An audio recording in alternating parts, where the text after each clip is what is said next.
રાધાવર ખેલત હોરી અને નેહ લાગ્યો મેરો શ્યામ સુંદર સો. આ બંને ધમારમાં, એક ધમારમાં સંયોગનું વર્ણન છે અને એક ધમારમાં વિયોગનું વર્ણન છે. આજે આપણે તેનું રસદર્શન કરીશું. રાધાવર ખેલત હોરી નંદગામ અને નેહ લાગ્યો મેરો શ્યામ સુંદર સો. આ બંને ધમારનું રસદર્શન આપણે કરવાના છીએ. વાલા વૈષ્ણવો, જય શ્રી કૃષ્ણ. હું મના તુરી આપ સર્વે વૈષ્ણવોનું આજના આ અલૌકિક સત્સંગમાં હાર્દિક સ્વાગત કરું છું. અહીં આ બંને ધમારનો ખૂબ જ સુંદર ભાવ દર્શાવ્યો છે કે જે આપણે આપણા આત્મપટલ પર ધારણ કરવા જેવો છે. સામાન્ય ભાવાર્થ દર્શાવ્યા બાદ વિશેષ ભાવાર્થ પણ સમજાવેલો છે. તો ચાલો તેનું રસદર્શન કરીએ.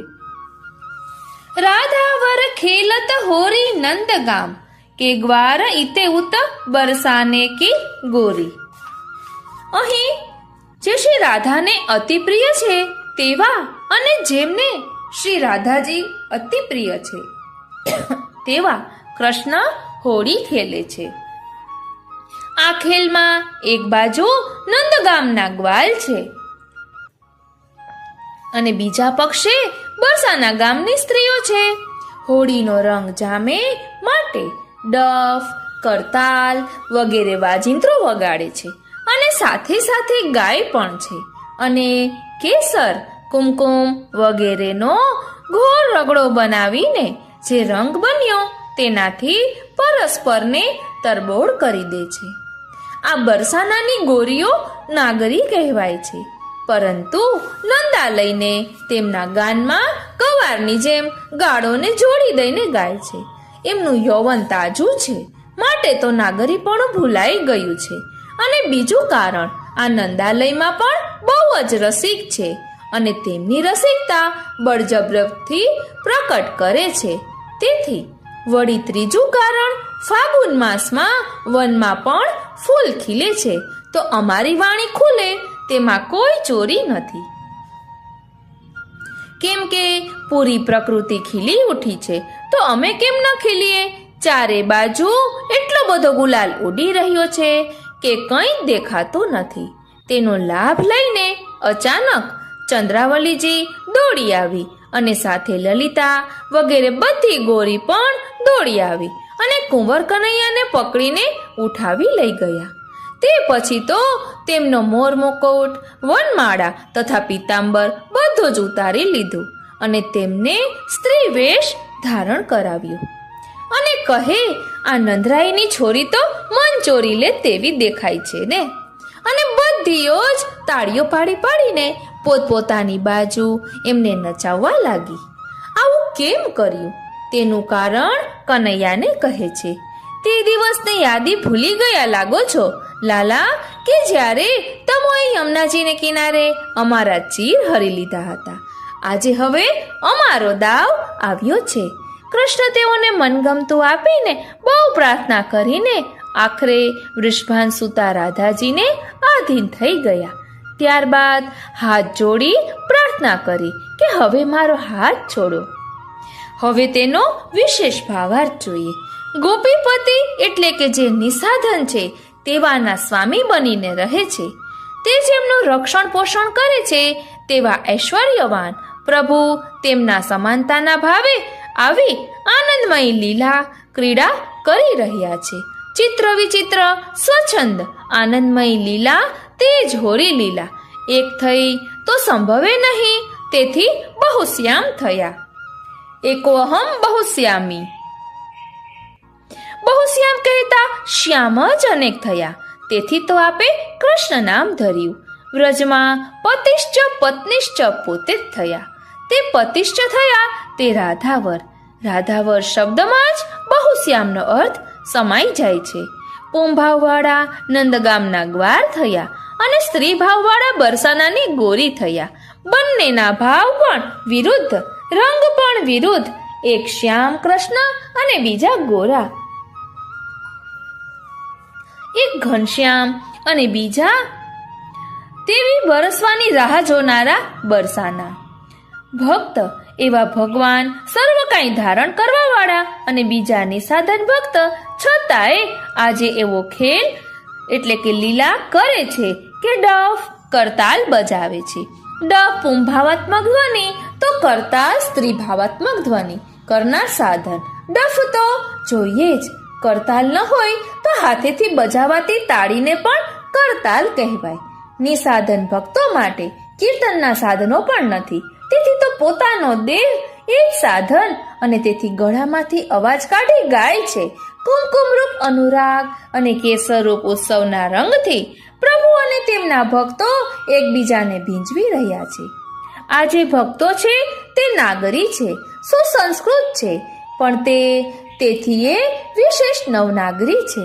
એટલે કે ધર્મ સહિતના ધર્મી જે છે તેવા ભગવાનને ચાહનારા સુસંસ્કૃત છે, અને તેવાના મુખેથી જે શબ્દ નીકળે તે ગારી હોવા છતાં પણ પ્રભુને તો તે પ્રશસ્તિ જ લાગે છે. શિશુપાલની દીધેલ ગાળોનો અર્થ શ્રી આચાર્યજીએ પ્રશસ્તિના અર્થમાં ફેરવી દીધો. કેમ કે આ ભક્તો તો ગવાર છે, તેમને કોઈ જ્ઞાનનો સ્પર્શ જ નથી, તેથી તેમના શબ્દમાં જ્ઞાન નથી પણ પ્રેમ છે. આ ભક્તો તો ગારીનો અર્થ પણ પ્રેમ જ જાણે છે. તેઓના માટે તો સર્વ શબ્દોનો અર્થ કૃષ્ણ પ્રેમ જ થાય છે. જેમ ચતુશ્લોકીમાં ચારેય પુરુષાર્થોના અર્થ કૃષ્ણપતિ, કૃષ્ણ થકી, કૃષ્ણમાં, કૃષ્ણથી, કૃષ્ણમાંથી, કૃષ્ણનું, તેમ દરેક વિભક્તિ કૃષ્ણમાં લાગે છે. તેથી તો વિભક્તિ 8 હોવા છતાં અધિકતા સમસ્ત કહેતા 9 જોબન છે. કંઈ બને છે તે કૃષ્ણ અર્થ છે, જોરી કહેતા કૃષ્ણ સાથે જોડે છે. આજે સારસ્વત કલ્પમાં નંદજીના ઘરે લાલન રૂપે જે પ્રગટ થયું છે તે કોણ છે? તો કહે છે રસો વૈસહ, તે તો રસ્યા જ નહીં, બળો રસ્યા, તેના સમાન કોઈ નથી. અને તે અમારા ઉપર બળજબરી કરે છે, એટલે કે પ્રમેય કરે છે. સુબોધિનીજીમાં કહે છે આ ગોપિકાઓ વ્યભિચારિણી છે, સવારથી રાત સુધી સંસારના કામમાં રચી પછી થાકી જાય છે અને રાત્રે ઊંઘી જાય છે. તેવી સંસારાસક્ત તામસ અન્ય દેવોમાં વિશ્વાસ રાખનારીઓ ઉપર ભગવાને પ્રમેય કૃપા વિચારી તેના નિરોધ પોતાનામાં સિદ્ધ કરી દીધો. આવી ગોપીઓ એકરાર કરે છે કે પ્રભુએ બળજોર કરીને અમને તેમના બનાવ્યા છે. આ ફાગણ માસ છે, અમારા જીવનની સાચી વસંત ખીલી છે. ત્યારે હવે જો અમે કુલકાન લોકવેદની મર્યાદામાં બંધાઈએ તો લક્ષ્મી ચાંદલો કરવા આવે ત્યારે મોઢું ધોવા જવા જેવું થાય. અમે કંઈ ચોરી તો નથી કરતા, કેમ કે અમે જેની સાથે પ્રેમ કરીએ છીએ તે સર્વવ્યાપક છે, તે સર્વની અંદર બહાર છે. તેના સાથેનો સંબંધ ખાનગી હોય જ કેવી રીતે? તેથી આ કોઈ ચોરી નથી. અમારા અંગે અંગમાં ગુલાલ એટલે કે ગુલ વત્તા અલલ એટલે કે કોમળ આભૂષણ, આ ખૂબ જ કોમળ તેવા પ્રભુ જ અમારા માટે આભૂષણ કહેતા શ્રૃંગાર બની ગયા છે. અને એ પ્રભુ તો રસરૂપ છે. આ અલૌકિક કોમળ શ્રૃંગાર કલ્પદ્રુમ અમારી દશે દિશામાં છવાઈ ગયો છે. તેમના સિવાય અમને કંઈ દેખાતું જ નથી. ત્યારે આવા પ્રભુને માણવા માટે તલબા પર તેવા અમારો દિવ્ય રાજસ ભાવ અચાનક પ્રભુ પ્રતિ દોડી ગયો, એટલે કે ચંદ્રાવલીજી સ્વરૂપ. સાથે સાથે તામસ ભાવ પણ દોડ્યો અને આદિ કહેતા સાત્વિક ભાવ પણ સાથે ગયો. અમે સૌએ સાથે મળીને ત્રણેય ભાવ સહિત આ જે કુમાર છે કે જે ત્રિલોકમાં શ્રેષ્ઠ છે, કુંવરવર છે, તેમને પકડી લીધા. જે ન મળતા હોય તે મળી જાય ત્યારે પકડ્યા કહેવાય. જે છુપાઈ ગયા હોય સહસ્ત્ર પરિવત્સરથી અને જ્યારે જીવના નિસાધન ભાવથી લાચાર થઈ પ્રકટ થઈ જાય ત્યારે પકડાઈ જાય. જેનો અત્યંત વિરહ ભાવ થઈ નિસાધન થયા છે તેનાથી પ્રભુ પકડાઈ જાય છે. પણ જીવના સંતોષ ખાતર જીવે પકડી પાડ્યા તેવો ખેલ પ્રભુ જ કરે છે. આવા ધર્મ સહિતના પ્રભુને માણવામાં ગોપીજનોને અડચણ આવે છે. આ ફાગુણમાં તો જ્યારે પ્રભુએ સખ્ય ભાવની રમત છેડી છે તેવી લીલા કરવી છે તો તેવી લીલાને અનુકૂળ બંનેએ થવું જોઈએ. જ્યારે જીવે સર્વ સાધનો છોડ્યા તો પ્રભુ પોતાના ધર્મો સાથે બિરાજે તે કઈ રીતે ચાલે?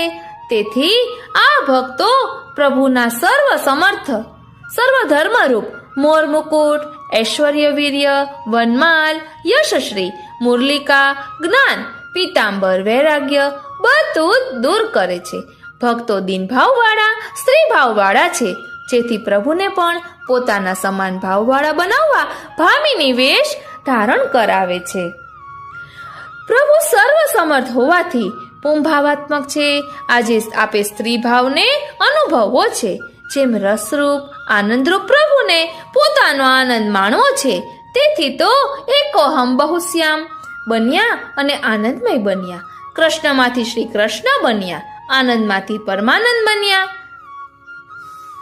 અને તે લીલા માટે તો આ ખેલ રચાયો છે. તેથી હવે ભક્તો પ્રભુને એવું સુખ આપવારૂપ લીલા સંપન્ન થઈ, જેથી પ્રસન્ન થઈને તાળી બજાવે છે. અને દરેક ગોપી પોતાના ભાવ અનુસાર પ્રભુના રૂપને બનાવે છે. અપની અપની ઓરી પ્રભુ સર્વના રૂપના બનાવનાર છે. તેવા પ્રભુના નામરૂપ ગોપી પોતાના મનોરથ અનુસાર કરી રહી છે. પ્રભુનું નામ નંદરાય કી છોરી કર્યું, કામ મોરી બન્યા. જે ભક્તો હતા તે આજે ભોગ્ય બન્યા. સ્નેહ પ્રકટ અને મહાત્મ્ય અપ્રકટ. આ લીલા જે પ્રભુ નથી કરતા પણ ગોપી કરી રહી છે. જે પર પ્રભુ થાય તે પરનો અર્થ આજે ભક્ત બની ગયો છે. પ્રભુને આ ગોપીજનો યાદ કરાવે છે કે આપે ચિરહરણને લીલા કરીને અમારામાં રહેલી થોડીક વેશવસ્ત્ર આપે હરી લીધા હતા. લૌકિક વેશવસ્ત્ર આપે હરી લીધા હતા. અમે જ્યારે આપે કૃપા કરી અમારો મનોરથ પૂરો કરી દેવાનો. ધ્યાન આપજો, અહીં ગોપીજનો કહે છે કે ચિરહરણની લીલા કરીને અમારામાં રહેલા લૌકિક વેશવસ્ત્ર આપે હરી લીધા હતા. અમે જ્યારે દીન થઈને હાથ જોડી આપ સમક્ષ ઊભા રહ્યા ત્યારે નિસાધન અમે ઊભા રહ્યા ત્યારે આપે કૃપા કરી અમારો મનોરથ પૂરો કરી દેવાનો સંકલ્પ કર્યો હતો. આપ તો સત્ય સંકલ્પ છો, જેથી આજે અમે તે અવસ્થાનો લાભ લઈ લીધો છે અને આપનું નામ સાર્થક કર્યું છે. અમારા માટે ફગવા ને તો કૃષ્ણ રંગ એટલે કે જે સદાનંદ રૂપ કૃષ્ણ છે તે જ રંગ, તે જ પૂર્ણાનંદ અમને ખૂબ જ પ્રિય છે. તે કૃપા કરીને મળતો રહે. આવા પ્રભુ કે જે વૃષભાન સૂતા પરમાનંદ રૂપા સ્વામિનીજી છે તેમને આધીન થઈ ગયા. સદાને માટે તેવા ભક્તોને પરમાનંદનું દાન આપવાનું વચન આપી દીધું. હવે ભગવાન પોતાની ક્રિયા શક્તિ, કર તથા જ્ઞાન શક્તિ વિનંતી કરે એ બધું સર્વ એકત્ર કરીને એટલે કે આ વ્રજ ભક્તોને સર્વાત્મ ભાવનું દાન કરીને કહે છે, હવે તો મને મારા સર્વ ધર્મો જે આપના કાબુમાં રાખ્યા છે તેને છોડો, આ બ્રહ્માંડ નાયક બનવાની છૂટ આપો. હવે છે નેહ લાગ્યો મેરો શ્યામ સુંદર સો. તેનું રસ દર્શન કરીએ. આયો વસંત બની ફૂલે ખેતન ફૂલી સરસો. તેનો અહીં ભાવ દર્શાવે છે કે મારા હૃદયમાં રહેલો સ્નેહ શ્યામ સુંદરથી લાગી ગયો છે. તે શ્યામ કપટી હોવા છતાં પણ મારે મન તો સુંદર જ છે. આપણા શ્રૃંગાર રસમાં એક અનેરું સૌંદર્ય છે. મારો સ્નેહ તેમનામાં જ લાગ્યો છે, બીજે ક્યાંય નથી લાગ્યો. પરંતુ વિધિની વક્રતા તો જુઓ કે વસંત મદન રૂપે આવ્યો છે, તેથી પોતાનો રસ સૌમાં પ્રકટ કર્યો છે. તેથી બધા જ વન ખીલી ઉઠ્યા છે, ઉત્સાહિત થઈને ફૂલ્યા છે. પોતાનું હૃદય સૌંદર્ય પ્રકટ કરી દીધું છે, પોતાના સ્નેહને વાચા આપી છે અને ખેતરોમાં સરસવ પણ ફૂલી ખીલી છે. જેથી પૂરું વન અને ક્ષેત્ર બધું જ પીળો રંગી થઈ ગયું છે. તેઓનો પીળો રંગ સંયોગ ઉત્સાહનો છે, પણ મારી પીડાશ તો ફિકાશને કારણે છે. મારામાં રહેલો રસ તો તિરોહિત થઈ ગયો છે, કેમ કે મારો પ્રિય તો મારાથી દૂર છે.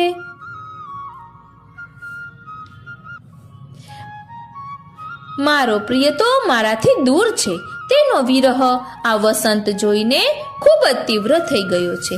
હે ઉદ્ધવ, તમે જઈને એ મારા પ્રિય બંસીધરને એટલું જ કહો કે તારી પ્રિયતમાનો રસ્તો તેની 10મી દશાએ પહોંચવાની તૈયારીમાં છે. તને પોકારતા પોકારતા તેના અધરમાંથી તલસાટથી પ્રાણ નીકળવાની તૈયારી જ છે. તેનું કારણ એ છે કે આ ફાગુન માસ તો પિયુ પિયાની મિલનની ઋતુ છે. આ બધી સ્ત્રીઓ પોતપોતાના વર એટલે કે શ્રેષ્ઠની સાથે ખેલે છે, પણ મારું વરણ જેની સાથે છે તે તો મારી સમીપ નથી. તેથી પિયાના વિયોગ દુઃખને કારણે હું તો જોગણ થઈ ગઈ છું. તારા વગર મને સર્વ ચીજ વસ્તુમાં વૈરાગ્ય આવી ગયો છે. હું તો તે સર્વને તુચ્છ ધૂળ જેવી જાણી ઉડાડી ફેંકી દઉં છું. પરંતુ મારી ગતિ તો તું જે રસ્તેથી મારાથી દૂર ગયો હતો તે મથુરાના રસ્તે છે. ચલી મથુરા કી ડગર સો. હે ઉદ્ધવ, તું ઠીક સમયે અહીં વ્રજમાં આવી ગયો. હવે ગોપીને ભાન થાય છે કે કૃષ્ણ તો મથુરા છોડી દ્વારકામાં બિરાજવાના છે. તેથી કહે છે કે હે ઉદ્ધવ, તું દ્વારકા જઈને મારી આટલી અરજ તે હરિ પાસે પહોંચાડ. તે હરિ દુઃખને હરવા વાળા છે, તો માત્ર મારા દુઃખ કેમ નથી હરતા? તું તો તેમનો સંદેશ લઈને મથુરાથી આવ્યો હતો, તો હવે તું જ મારો સંદેશો પણ લઈ જા. તેમને કહે છે કે વિરહની વ્યથા હવે અસહ્ય થઈ ગઈ છે. મારા જીવને ડર છે કે તે ક્યાંય દર્શન વગર તો નીકળી નહીં જાય ને. અમારી આપ વ્રજ ત્યજીને ગયા ત્યારથી અમારી આ જ દશા છે. જબતે ગયે હરિઘર સો. અમારી દ્રષ્ટિ માત્ર આપના દર્શનની પ્યાસી છે. આજ અમારો કામ પુરુષાર્થ છે. ઉદ્ધવ આવ્યાનો એવોને ભ્રમ છે. હું તો સુરદાસ આંખોથી અંધ છું. મને તારા સિવાય કંઈ દેખાતું નથી, જોવું પણ નથી. મારી વિનંતી ફરી એકવાર સાંભળ અને તેનું કારણ પણ સાંભળ. તું તો કૃપાનો સાગર છે. હું તો માત્ર તારી એક ઝલકની પ્યાસી છું. તું પ્યાર કા સાગર હૈ, તેરી એક બૂંદ કે પ્યાસે હમ. વળી તે તો વ્રજમાં અમારી એકમાત્ર પુકાર કૃષ્ણ બચાવ માત્રથી ગિરીને ધારણ કરીને ઇન્દ્રના કોપથી બચાવી લીધા હતા. ત્યારે તો પાણીનું એક બૂંદ પણ અમને સ્પર્શી નહોતી. પર્વતની એક કાંકરી પણ ખરી નહોતી. તું 7 દિવસ સન્મુખ હતું. પરંતુ આજે હું જે નાવમાં બેઠી છું તે નાવ તો એવી જૂની પુરાણી થઈ ગઈ છે કે ક્યારે ફાટી જાય તે કોણ જાણે. શ્રીનાથજી, તે કોણ જાણે. મારા આયુષ્યનો કોઈ ભરોસો નથી. અને જે સંજોગરૂપી નદી છે તે તો ખૂબ ઊંડી છે.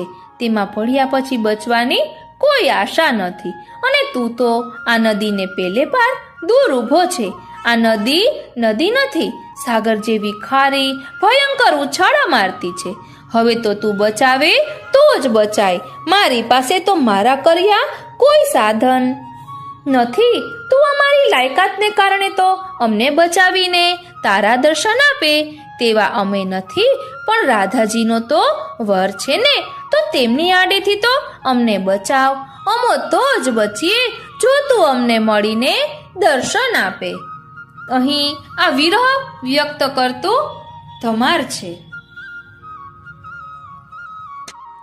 વાલા વૈષ્ણવો, આ રીતે આપણે બંને ધમારમાં એકમાં સંયોગનું વર્ણન અને બીજામાં વિયોગનું વર્ણન જોયું. આ રીતે આજના સત્સંગને અહીં જ વિરામ આપીએ. ધમારનો રસદર્શન કરાવવાનો એ જ હેતુ હતો કે આપણે સેવા સ્મરણ કરીએ, કીર્તન કરીએ તો તેમના ભાવને જાણીએ તો વધુ આનંદ આવે.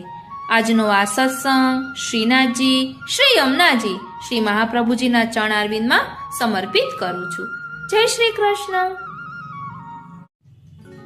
વાલા વૈષ્ણવો, જય શ્રી કૃષ્ણ.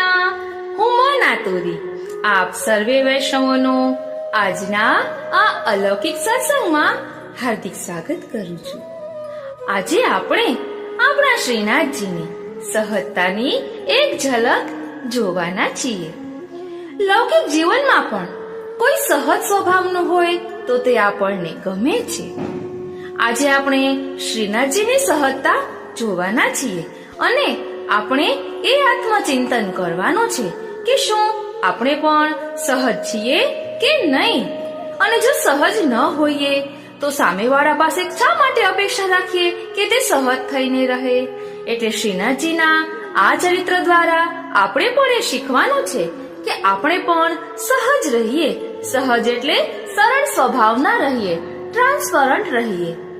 કોઈને દુઃખ લાગે તેવું ન કહેતા ફ્લેક્સિબલ થઈને રહીએ.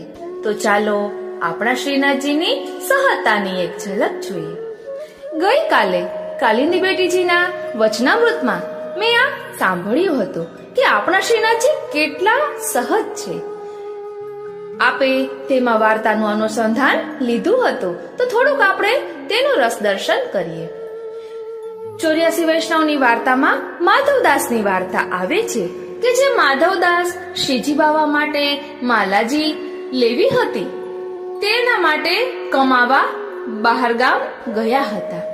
ત્યારે ફરી પાછા જ્યારે માધવદાસ નાવમાં આવી રહ્યા હતા તો શ્રીજી બાવા ત્યાં નાવમાં પધાર્યા અને શ્રીજી બાવાએ કહ્યું કે નાવ ડૂબાવું. ત્યારે માધવદાસે કહ્યું કે નિજે છાતઃ કરિષ્યતિ. એટલે શ્રીનાથજી કેટલા સહજ છે કે ભક્તને દર્શન દેવા માટે નાવમાં પધાર્યા અને માધવદાસને કહે છે કે જો તું જે માલાજી લેવા ગયો હતો તે તો મેં ધરાવેલી છે. મહાપ્રભુજી ગુસાઈજી મને બધું ધરાવે છે. ત્યારે માધવદાસ કહે છે કે આપને તો બધું છે, આપની પાસે તો ઘણા ભક્તો છે, પણ મારે તો આપ એક જ છો. એટલે આપણે પણ એટલું સહજ થઈને રહેવાનું છે કે બધાઈને વાલા લાગીએ, બધાઈને આપણા પ્રત્યે પ્રેમ આવે. એટલું સરળ સ્વભાવ રાખીને કે ક્યાંય પણ વાંધો ન આવે. બીજી વાર્તાનું અનુસંધાન લઈએ તો પદ્મનાભદાસજીની વાર્તા કે પદ્મનાભદાસજીની વાર્તામાં આવે છે કે શ્રી મહાપ્રભુજીએ પદ્મનાભદાસજીને આજ્ઞા કરી કે નાવ લઈને જાઓ અને મહાલક્ષ્મીજીને અહીં પધરાવી લાવો.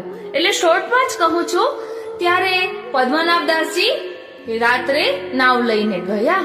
ત્યારે પ્રભુ પોતે નાવિક બન્યા અને પદ્મનાભદાસજી મહાલક્ષ્મીજીને પધરાવી લાવ્યા. કદાચ તો મહાલક્ષ્મી અકાજીને પધરાવી લાવ્યા. ત્યારે બધા વૈષ્ણવોએ કહ્યું કે પદ્મનાભદાસજીએ પ્રભુને શ્રમ કરાવ્યું, પરંતુ તેની પાછળ ભેદ છુપાયેલો છે કે ગુસાઈજી શ્રીનાથજી ગુસાઈજી સ્વરૂપે ભૂતલ પર પાછા પધાર્યા છે. એટલે આપણે ગુરુ માટે કોઈ પણ કાર્ય કરીએ ને તો પ્રભુ તેમાં આપણને સહજ થઈને તેમાં આગળ વધારે છે. માટે ગુરુને સર્વોપરી કહેવામાં આવ્યા છે. વલ્લભને મહાપ્રભુ આપણે એટલા જ માટે કહીએ છીએ કારણ કે શ્રી વલ્લભે પોતાનું સર્વસ્વ આપણને સોંપ્યું છે. શ્રી મહાપ્રભુજીએ દામોદરદાસ હરસાનીજીને કહ્યું હતું કે ये मेरो સર્વસ્વ है. એટલે વાર્તા બધી જગ્યાએ આવે છે કે હું મારું સર્વસ્વ તને અર્પણ કરું છું. અને દામોદરદાસ હરસાનીજીની વાર્તામાં પણ આવે છે કે દાન બડો કે દાતા. એટલે દાન કરતા દાતા મોટો જ હોય, કારણ કે દાન આપનાર દાતા જ હોય છે. પછી ગોરજા સમરાઈની વાર્તાનું અનુસંધાન લઈએ તો ગોરજાને સમરાઈની વાર્તામાં આવે છે કે જ્યારે ગોરજા મહાપ્રભુજીના દર્શન કરવા માટે જાય છે ત્યારે સમરાય 3 વખત શ્રી ઠાકોરજીને ભોગ ધરાવે છે. શ્રમિત થઈ જાય છે. તેને ખૂબ જ ભોળી હોવાના કારણે તેને એમ જ થાય છે કે પ્રભુ હજી સુધી આરોગ્યા જ નથી. ત્યારે શ્રીનાથજી કહે છે કે એટલે દામોદર પ્રભુ કહે છે કે તું ગઈકાલે મને ફરી ભોગ ધરાવ ને ત્યારે તો ટેરો ન કરતી, હું તને ભોગ આરોગતા દર્શન આપીશ.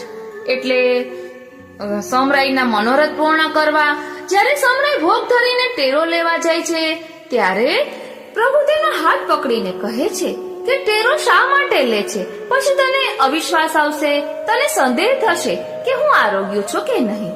એટલે પ્રભુ કેટલા સહજ બની જાય છે, કેટલી સહજતાથી દર્શન આપે છે આરોગતા.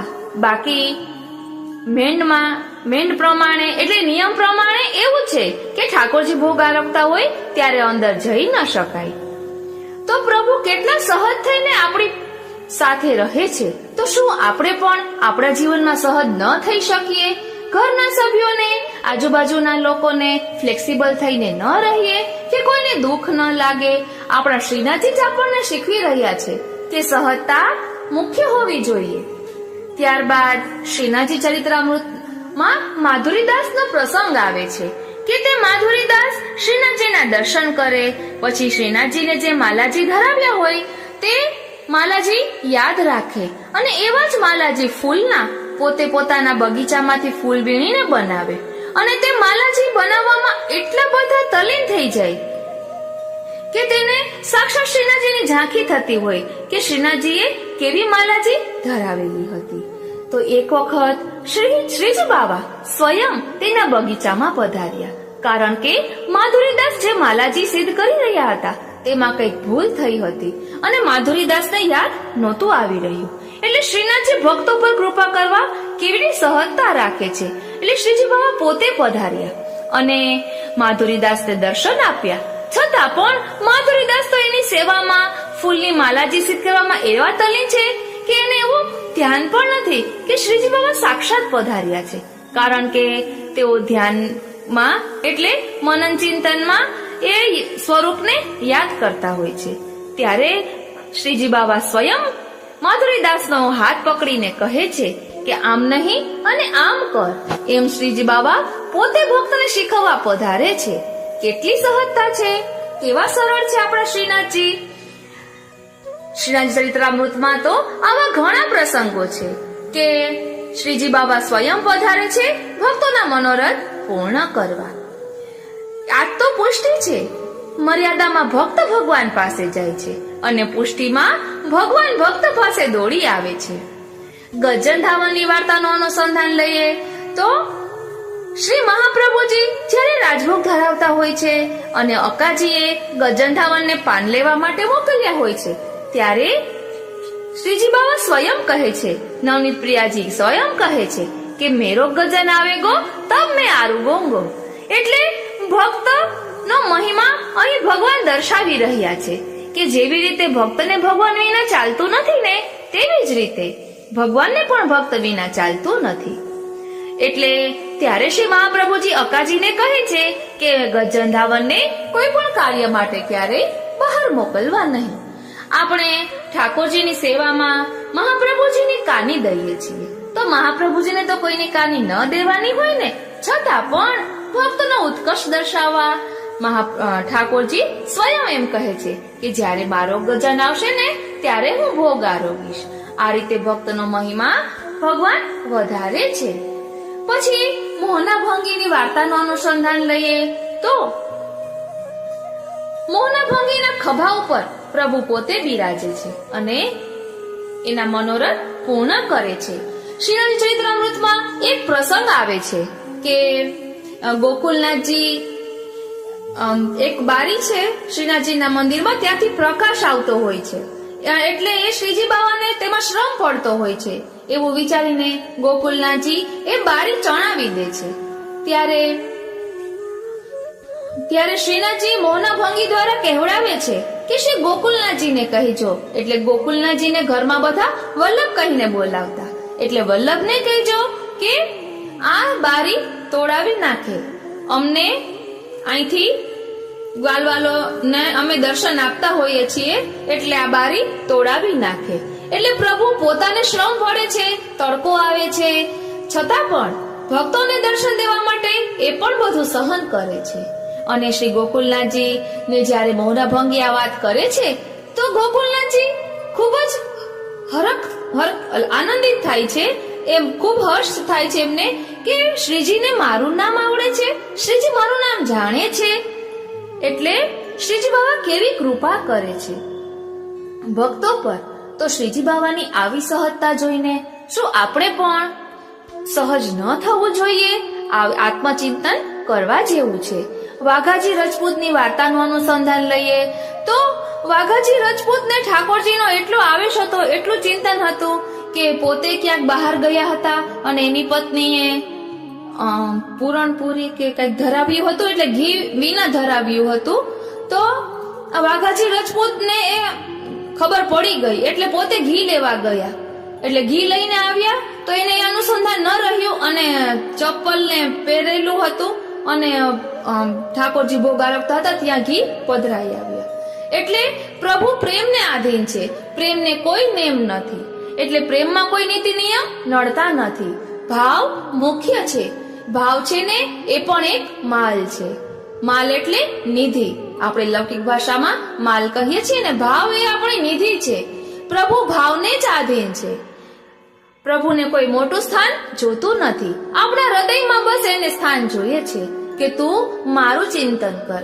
હું આટલો સહજ થઈને તારી સાથે રહું છું, તો તું પણ સહજ થઈને મારું ચિંતન કર અને બધા પ્રત્યે આદર ભાવ રાખ. આપણા શ્રીનાથજી કેવા સહજ છે તેનું અનુસંધાન થોડુંક આપણે લીધું. હવે આ સહજતાને કેન્દ્રમાં રાખીને આપણે બધી વાર્તાનું અનુસંધાન લઈએ ને, તો આપણા ઠાકોરજીની સહજતા આપણને દેખાય. આપણા ઠાકોરજી કેટલા સહજ છે કે આપણે કહીએ કે હું તો ખાલી મિશ્રી ધરીશ હો, તો પણ પ્રભુ હા કહે કે તું ગમે તે રીતે મારી સન્મુખ થઈને રહે.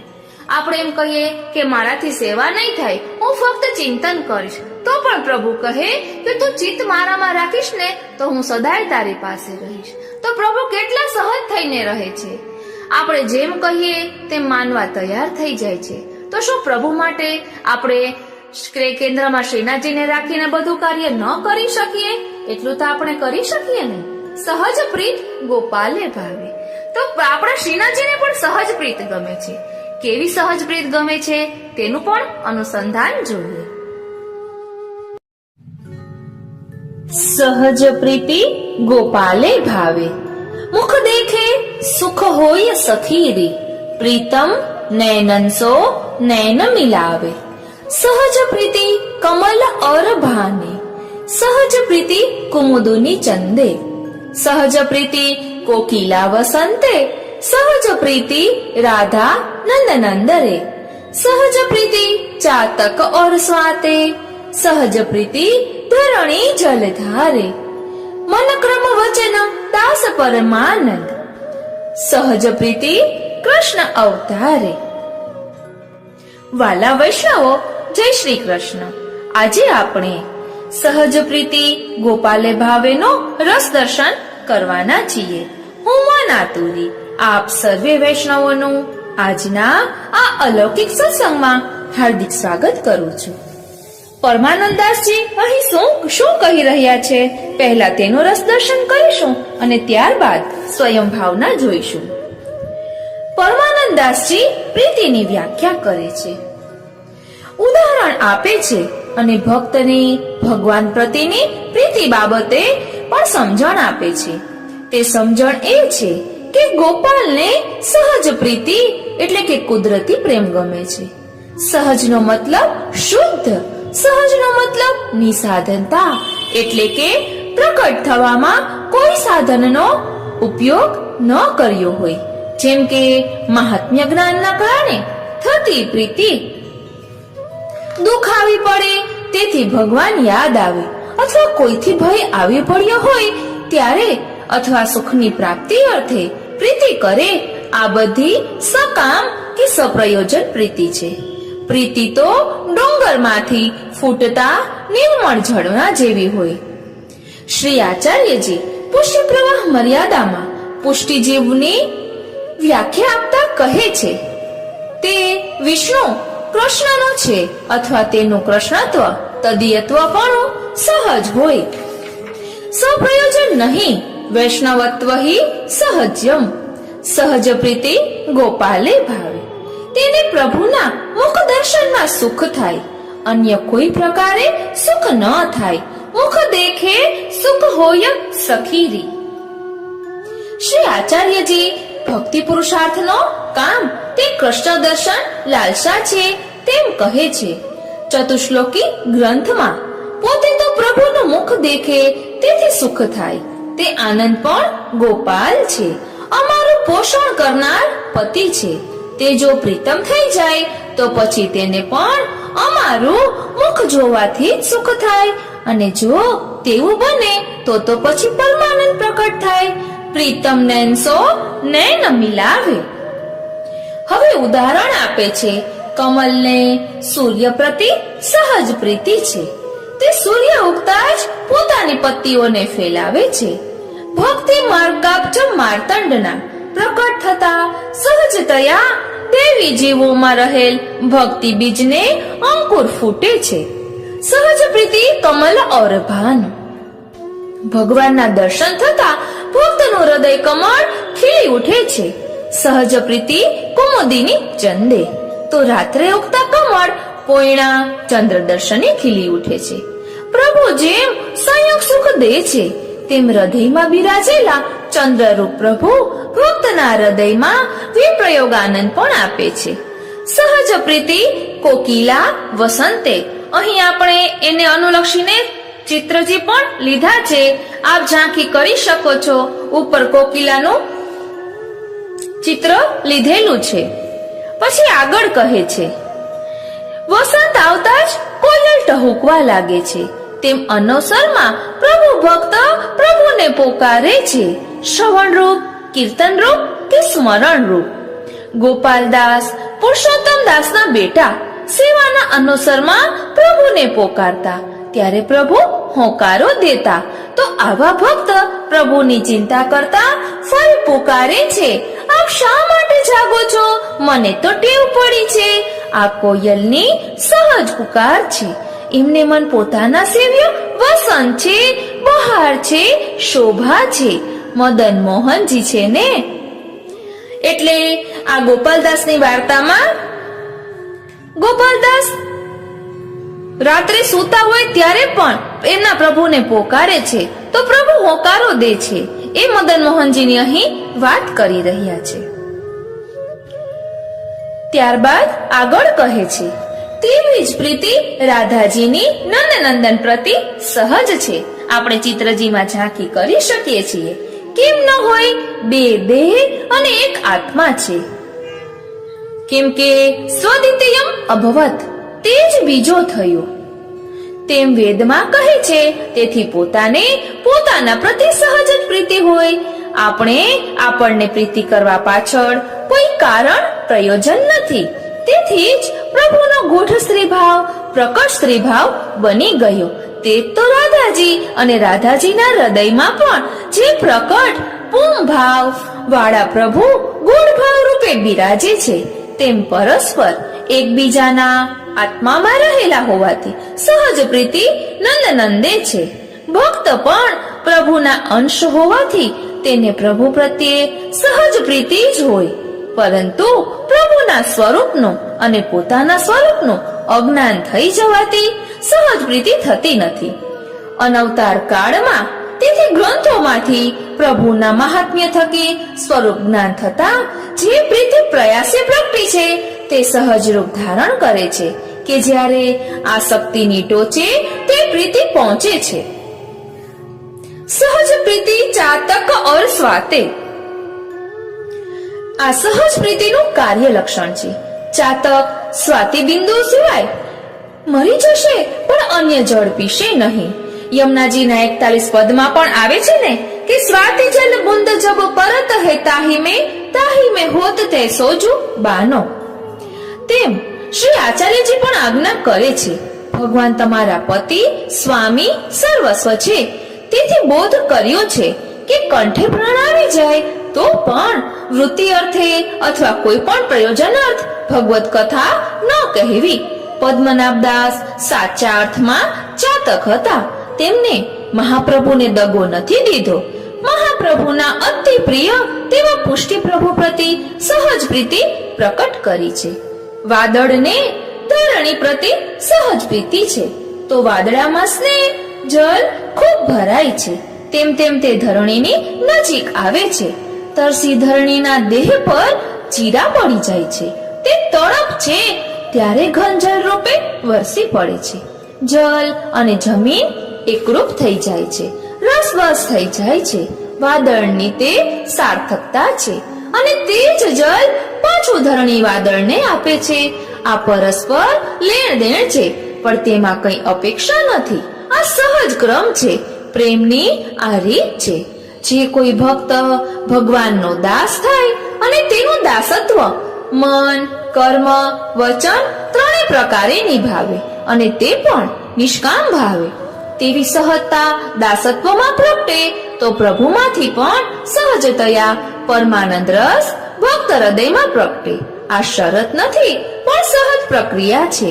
જેમ પેટમાં ખોરાક જાય કે સહજતયા પાચક રસો ઝરવા લાગી જાય, તેમ તેમાં જઠર અનાજ પર ઉપકાર નથી કરતું અને અનાજ લોહી બની જઠરને જીવાડે છે, તેમાં ઉપકાર નથી. તેથી ભક્તે તો પ્રભુનો જે કૃષ્ણ અવતાર છે તેમાં સદાનંદ પૂર્ણત્વ જ છે, તેના પ્રતિ સહજ પ્રીતિ કરવાની છે.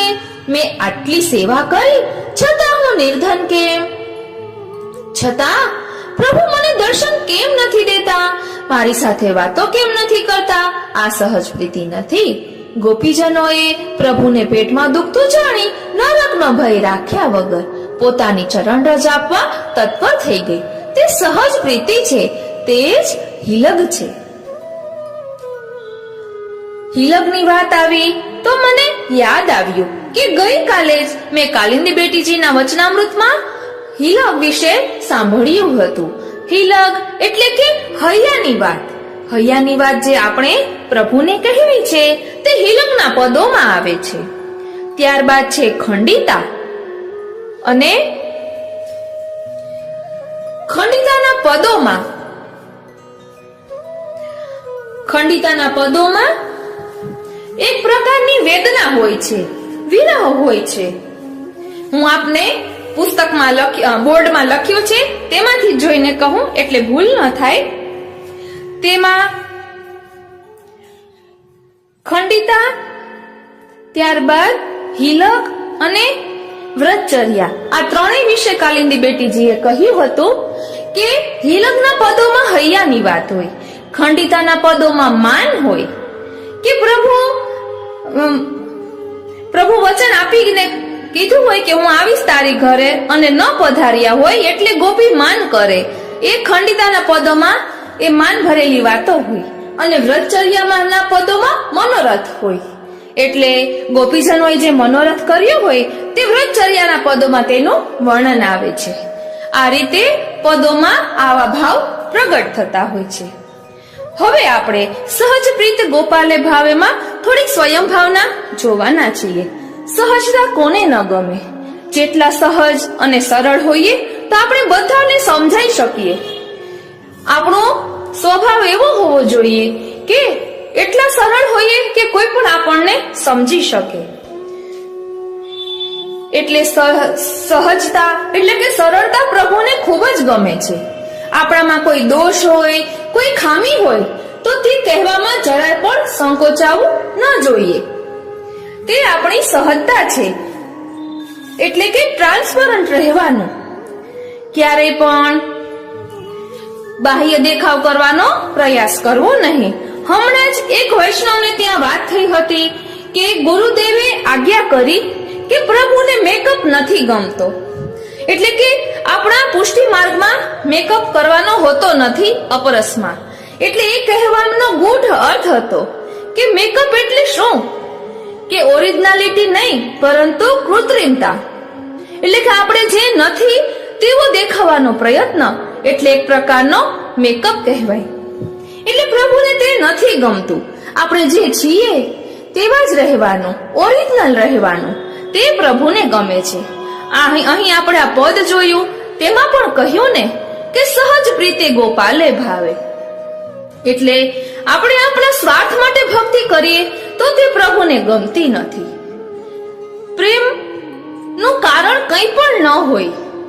પ્રેમ તો સહજતાથી થાય, એમાં કોઈ સ્વાર્થ ન હોય અને પ્રેમથી જ આગળ વધીને આસક્તિ તરફ જવાય. આસક્તિથી વ્યસન દશા અને ત્યારબાદ તન્મયતા આવે. પ્રેમ છે એ શ્રી ઠાકોરજીનું સ્વરૂપ છે. તે પણ આપણે કાલિંદી બેટીજીના વચનામૃતમાં થી લીધું હતું, યમુનાજીના 41 પદમાં. કહેવાનું તાત્પર્ય એ જ છે કે જેવી રીતે સહજ પ્રીતિ ચાતક પક્ષીએ કરી છે, અનન્યતા સહજ પ્રીતિનું અહીં ચાતક પક્ષીનું ઉદાહરણથી અનન્યતા જોવાની છે કે ચાતક પક્ષી બીજા કોઈનો આશ્રય લેતું નથી. એ સ્વાતિ જલ નું જ બિંદુ લે છે, બીજું કંઈ પણ લેતું નથી. તમે બાજુમાં ગંગા નદી વહેતી હોય તો પણ તેમાંથી તે જલ પીતો નથી.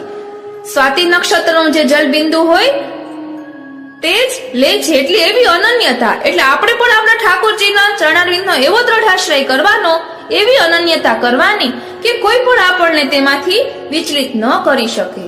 આજુબાજુ આપણે ઘણી જગ્યાએ જોતા હોઈએ છીએ કે ચમત્કારની વાતો કરતા હોય કે આની અહીંયા ગયા તો આ થયું. એવી રીતે આપણે અન્યાશ્રય કરવાનો નથી. પ્રભુ જેમ રાખે તેમ રહેવાનું છે, એના સાચામાં ઢળવાનું છે. એવું ક્યારેય હોતું નથી કે આ કઈ કરીએ તો આપણા દુઃખ દૂર થાય.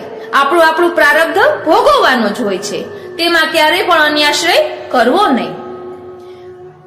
એવું સમજવાનું કે અત્યારે આપણી પરીક્ષા ચાલી રહી છે અને સોનાની જ પરખ થાય એ મગજમાં રાખવાનું, વિચલિત નહીં થવાનું અને શાંત ચિત્તેથી વિચારવાનું કે કોઈ પણ મુશ્કેલી આવી હોય તો તેમાંથી કઈ રીતે પાર ઉતરી શકાય. પ્રભુનો દ્રઢાશ્રય રાખીએ, શ્રી મહાપ્રભુજીના ચરણારવિંદનો દ્રઢાશ્રય રાખીએ એટલે ક્યારેય પણ કંઈ પણ વાંધો ન આવે. એ વાતને ખાસ યાદ રાખવી અને કેન્દ્રમાં શ્રીનાથજીને રાખીને જ ગમે તે નિર્ણય લેવા. ઘણી વખત એવું થતું હોય છે કે શું નિર્ણય લેવો એ આપણને ખબર પડતી નથી. તો શાંત ચિત્તે વિચારીને નિર્ણય લેવો અને કોઈ પણ ખરાબ વિચાર આવે તો તે આવતીકાલ ઉપર છોડી દેવા અને સારા વિચારોને અત્યારે જ કરી લેવા. એ વાતનું ખાસ ધ્યાન રાખવું. આ રીતે સહજ પ્રીતે ગોપાલે ભાવેનો આપણે રસ દર્શન કર્યું. કમલને સૂર્ય પ્રત્યે સહજ પ્રીતિ છે. આ ઉદાહરણો દ્વારા અહીં આપણને પરમાનંદાસજી સમજાવી રહ્યા છે કે આપણે પણ આવી પ્રીતિ પ્રભુ સાથે કરવાની છે. આપણા પ્રભુ પ્રત્યે આપણને એવો પ્રેમ સહજ હોવો જોઈએ, કોઈ સ્વાર્થની ભાવના વાળો ન હોવો જોઈએ. આ રીતે આજના આ સત્સંગને અહીં જ વિરામ આપીએ. આજનો આ સત્સંગ શ્રીનાથજી, શ્રી યમુનાજી, શ્રી મહાપ્રભુજીના ચરણારવિંદમાં સમર્પિત કરું છું. જય શ્રી કૃષ્ણ. વાલા વૈષ્ણવો, આપણા શ્રીનાથજી આટલા સહજ છે તો આપણે પણ સહજ થઈને રહેવાનો પ્રયાસ તો કરી શકીએ ને. એટલા ફ્લેક્સિબલ રહીએ, મોટાને માન આપીએ, નાનાઓને પ્રેમ કરીએ અને પોતાની વયના સાથે મિત્રતાનો ભાવ રાખીએ. કોઈને દુઃખ લાગે તેવું ન કહેતા વિનમ્રતાથી વાતચીત કરીએ તો કેટલું સારું કહેવાય. કોઈ પણ વસ્તુ સમજાવવાની પણ એક રીત હોય છે. તો સરળ સ્વભાવ રાખીએ ને તો બધાને ગમીએ અને આપણે જેવું વર્તન કરીશું ને તેવું જ વર્તન આપણા બાળકો પણ કરશે. એટલે આપણું ભવિષ્ય સુધારવું હોય તો એ વિચારીને પણ આપણે વિનમ્રતાથી રહેવું કે જેના કારણે આપણા બાળકો પણ વિનમ્રતા શીખે. સહજ પ્રીત ગોપાલે ભાવેનો કેટલો સુંદર ભાવ આપણે સમજ્યા. તો આપણે પણ શ્રીનાથજીના આ સ્મરણ ચિંતન દ્વારા શ્રીનાથજીની સહજતાને સ્વીકારીને એમના ચિંતનમાં આજના આ સત્સંગને વિરામ આપીએ. આજનો આ સત્સંગ શ્રીનાથજી, શ્રી યમુનાજી અને શ્રી મહાપ્રભુજીના ચરણારવિંદમાં સમર્પિત કરું છું અને શ્રી મહાપ્રભુજીના ચરણારવિંદમાં એ જ વિનંતી ધરું છું કે આપે અમ બધા ઉપર આટલી અસીમ કૃપા કરી છે તો અમે પણ શ્રીનાથજીના સ્વરૂપને સમજવાનો રંચક પ્રયાસ કરી શકીએ એવી આપ અમારા પર કૃપા કરો. એટલે તો સર્વોત્તમ સ્તોત્ર આપણે રોજ બોલવાનું કહે છે કે દુર્બોધમ સુબોધમ સ્યાધ્યથા તથા. શ્રી વલ્લભની દુર્બોધ વાણીને સુબોધ કરવા માટે સર્વોત્તમનો પાઠ કરવાનો છે અને વિરહનો અનુભવ થતો હોય ને તેના માટે પણ સર્વોત્તમ છે કે વિરહનું સ્વરૂપ શ્રી મહાપ્રભુજી છે. તો આપણે વિરહને સમજવાનો પણ રંચક પ્રયાસ કરી શકીએ. આજનો આ સત્સંગ શ્રીનાથજી, શ્રી યમુનાજી, શ્રી મહાપ્રભુજીના ચરણારવિંદમાં સમર્પિત કરું છું. જય શ્રી કૃષ્ણ.